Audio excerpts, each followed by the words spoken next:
Well, Friday has come for another week of us going beyond the gates.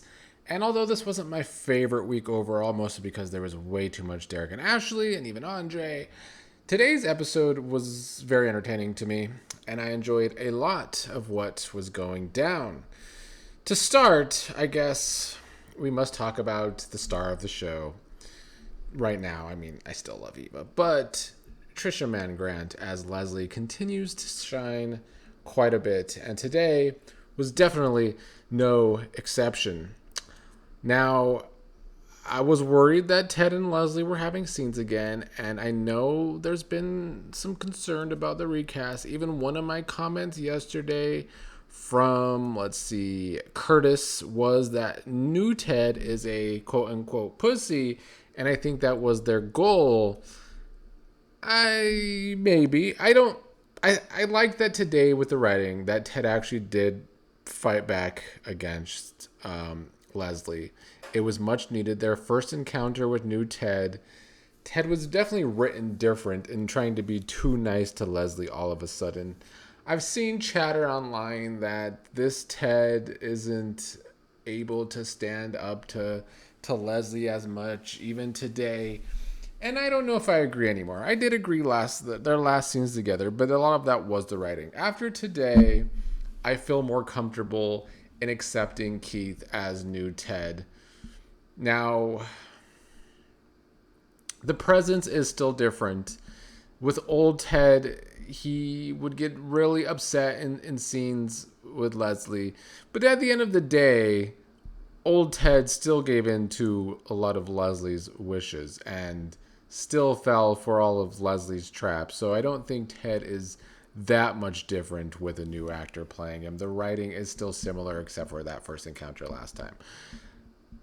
I thought today's scenes with Ted and Leslie were very dynamic. Keith is just more and more dynamic actor, and his scenes with Leslie did have those dynamics that the old Ted and Leslie scenes did not have. I don't know if they have quite as strong as a potential romantic chemistry, but I don't know if these two characters are supposed to with as many things as Leslie continues to do. Some of the highlights from this confrontation was I liked when Leslie called out Ted for saying that he has to cast her as a devil to make his own indiscretions palatable, because at the end of the day, Ted did have the affair too, and Leslie's not wrong about that. Now, before Ted came in, Leslie was putting a bunch of the hotel stuff in her bag to steal, because that's what people do in fancy hotels. But Ted poured that out to just once again prove that Leslie is full of shit and that she wasn't just in Eva's hotel because she just suddenly cares for Eva again. I liked when Ted said that Leslie plays so many parts she doesn't even know what is real anymore. Ted tried to goad Leslie into why she was telling Kat that Eva could have been the one that ran Laura off the road. And Ted now suspects that it was in fact Leslie that ran Laura off the road. A lot of people are onto Leslie's games, and she's telling Ted not to push her anymore. And Leslie even threatened Ted that if he pushes her too far, she will make sure that Eva suffers more than she already is. I like that they are writing Ted that, he just found this daughter he didn't know about, and he's become very protective of her already. Ted has already always seemed protective over Nicole and Kat, and now with Eva as well. He told Leslie he will protect her, especially against Leslie, who he said is a crazy bitch. And he wasn't wrong about that. But then Leslie got the last good one-liner saying that's Miss Bitch to you. But yeah, I enjoyed their scenes today. It was very dynamic. And then the character of Leslie, or Dana, or whatever you want to call her, goes home. And if there wasn't any idea or any thoughts from us that Leslie isn't crazy, Leslie, who has played several different characters throughout this show in its first 3 months, she goes home and wants to discover a new character that she thinks can win Ted over. She seems like she actually wants to become Nicole, putting on a a look that looks similar to Nicole's look in the mirror, talking like Nicole, psychobabble, all this stuff. This pushes Leslie in a very even crazier direction that it seems like she wants to become Nicole literally, I guess, to win Ted over. Right now, her drive is it's all over the place, which we discussed many times. She hates Ted at times. She's mad at Eva, and then she's trying to forgive Eva, but still threatening Ted that she will throw Eva under the bus if she has to. But throughout the week, she's done a lot to make sure Eva's not thrown under the bus. There's a lot to Leslie going on. And now with her wanting to become Nicole to, I guess, either play a game with Ted again or truly get him back. I don't know what it is, but I'm going to be entertained by it because Trisha is killing the role and she's always the best part of an episode. So this is a crazy turn for her once again to actually try and become a version of Nicole for Ted, but I'm here for it. Next week, they seem to finally be moving the Vanessa and Joey story, which is good because I really couldn't stand it lately. It's become so redundant. Doug walked in on them at Orphe Jeans today when Vanessa was supposed to meet Doug at the hospital to celebrate his cast coming off and his hands better. But instead, he found her with Joey flirting it up. And I liked his disdain for that happening and clearly showing some jealousy, but leaving in a huff. What pissed me off, however, was later in the episode when Vanessa runs into Ted. And Vanessa, of all people, trying to call out Ted for his indiscretions against Nicole was laughable. They've truly turned Vanessa into quite a big hypocrite. Vanessa, who is addicted to cheating with different men, addicted to sex, I guess. Whatever she's addicted to, she's a big fat cheater. And so her calling out Ted of all people was a joke. I like that Smitty seems to have a disdain for Vanessa. We saw that in an earlier scene, and we saw it again today when Smitty, Martin, Samantha, and Vernon were out at Orphe Jeans. They saw Doug leaving pissed, and then they saw Joey and Vanessa together. And Smitty thought something odd was going on. It didn't seem like he was having it. Smitty was me in those scenes. Smitty is me a lot. He doesn't like some of the Dupree hypocrisy sometimes, and he damn sure doesn't like Vanessa. So good for Smitty.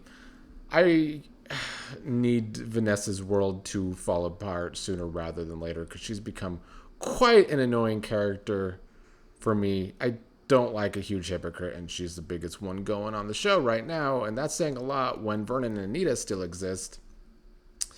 A lot of the conversation at Orphe Jeans with Smitty and Martin discussing Vanessa was kind of the undertones between Smitty wanting to know what Martin's actually hiding. By the end of the episode, Smitty is saying that he needs to talk to Martin, and this time Martin needs to listen. But we've seen many times now. It looks like Martin's actually about to play hardball with. It looks like Smitty's actually about to play hardball with Martin, and then he gets walked all over by Martin.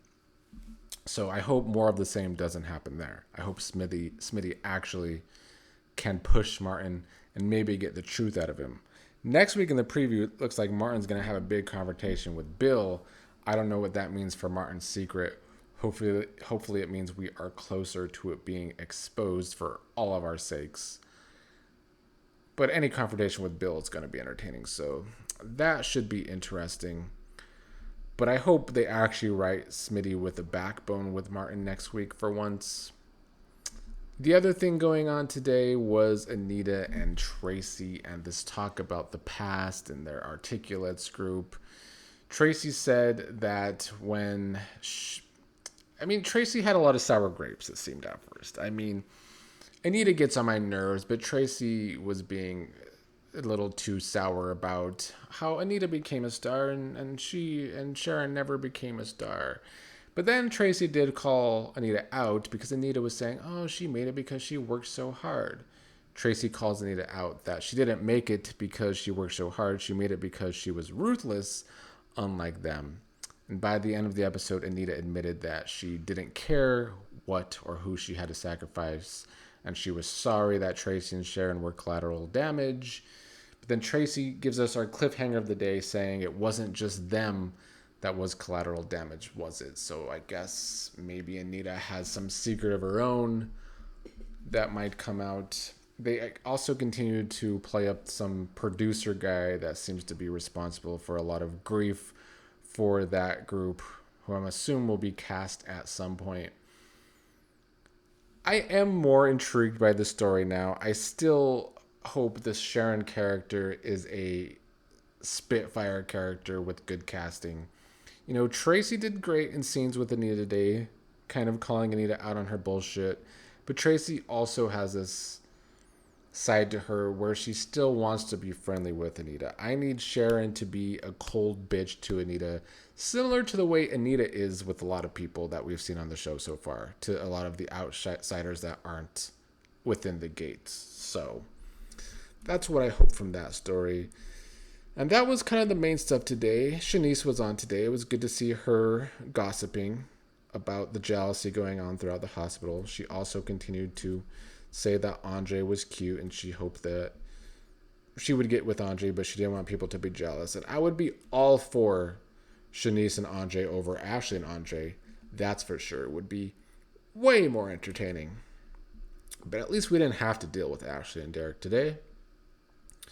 Well, that was all for today's episode, Friday, May 23rd. Next week, the preview looks really good. And if there's less Derek and Ashley, then we should be fine. I don't know if the show is on Monday with it being a holiday. If it is, I will be here. If it's not, I don't know when I will be back. Next Tuesday and Wednesday, my own show premieres on this channel. A 2-night premiere based on the Traitors TV show. The Traitors OCG. Tuesday and Wednesday night. Check that out. I will try to be here one of those 2 nights. I don't know if I will be here for both, but I will try. Until then, let's keep hoping Beyond the Gates gives us entertainment, but also, moves along some of these stories that I don't like Vanessa and Joey and the Triangle from Hell.